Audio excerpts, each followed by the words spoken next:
3 வருஷத்துக்கு அப்புறம் நான் படிக்க ஆரம்பிக்கிறேன். என்னால ஒரு 1/2 அன் ஹவர் கூட என்னால படிக்க முடியல அப்படின்னு நீங்க நினைக்கிறீங்களா? ஓகே. No problem. தயவு செஞ்சு உங்க சூழ்நிலைகள படிப்ப நோக்கி இழுத்துட்டு போங்க. அப்பனா மட்டும் தான் உங்களால அதிக நேரம் படிக்க முடியும். எங்கேயாவது கிளாஸ் போங்க, இல்லைன்னா ஆன்லைன் கிளாஸ் போங்க, இல்லைன்னா படிக்கிறவங்க எங்கேயாவது உங்க ஊர்ல பாருங்க ஏதாவது கோயில்ல, இல்ல ஏதாவது ரயில்வே ஸ்டேஷன் எங்கேயாவது உட்காந்து படிச்சுட்டு இருப்பாங்க. அவங்ககிட்ட போய் பேசுங்க. சொல்லுவாங்கல்ல நல்லவர்களை சிந்திங்கன்ற மாரி நம்ம என்ன விரும்புறோமோ, அத நோக்கி நம்மள தள்ளுனா மட்டும் தான் நாம வந்து அதுல பிஸி ஆவோம். சொல்லுவாங்க தெரியுமா? "புண்பட்ட மனச புகவிட்டு ஆத்து" அப்படின்னு சொல்லுவாங்க. புண்பட்ட மனச புகவிட்டு ஆத்துன்னா, நம்ம மனசு ரொம்ப காயப்படுது, நம்மளால ஒரு காரியத்த செய்ய முடியலையேன்னு ரொம்ப வருத்தப்படுதுன்னா, அந்த மனச வேற ஒரு விஷயத்துல புகவிட்டு ஆத்தணுமாம். புக விட்டு கிடையாது. புகவிட்டு.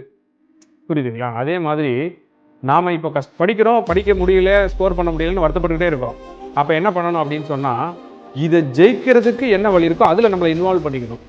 இப்ப எங்கேயாவது ஒரு கிளாஸ்ல போய் உட்காந்துட்டோம்னா, ஆட்டோமேட்டிக்கா சும்மா டக்குன்னு என்ன பண்ணிடணும், ஏதாவது ஆன்லைன் பேட்ச் ஜாயின் பண்ணிடணும். அப்படி இல்லன்னா எங்கேயாவது ஏதாவது ஒரு ஃப்ரீ கிளாஸ்ல உட்காந்து இல்லன்னா நாம 10 பேருக்கு சொல்லி தரேன்றணும். தம்பி நாளைக்கு காலையில வாங்க அண்ணன் உங்களுக்கு சொல்லி தரேன் 1 மணி நேரம்ன்றணும். டக்குன்னு ஒரு டிசிஷன் எடுத்து மனச வந்து நம்மளால கட்டுப்படுத்தி படிக்க முடியலன்னா, வேற யாருக்காவது வாக்கு குடுத்து, இல்ல எதுலயா நம்மள இணைச்சுக்கிட்டு இந்த காரியத்தை செய்ய ஆரம்பிச்சோம். கொஞ்சம் பிஸி ஆயிட்டோம்னு வச்சுக்கோங்க. அப்புறம் நம்மளே சுயமா உட்காந்து படிக்க ஆரம்பிச்சுக்கலாம். ஒரு ஆக்ஸலரேட் மட்டும் யாராவது பண்ணணும். பண்ணிட்டாங்கன்னு வச்சுக்கோங்க. நீங்க ஒரு 4 மணி நேரம், 5 மணி நேரம் படிக்க ஆரம்பிச்சிட்டீங்கன்னா, அதுக்கப்புறம் நம்மளே உட்காந்து தனியா உட்காந்து படிச்சுக்கலாம். ஓகேயா?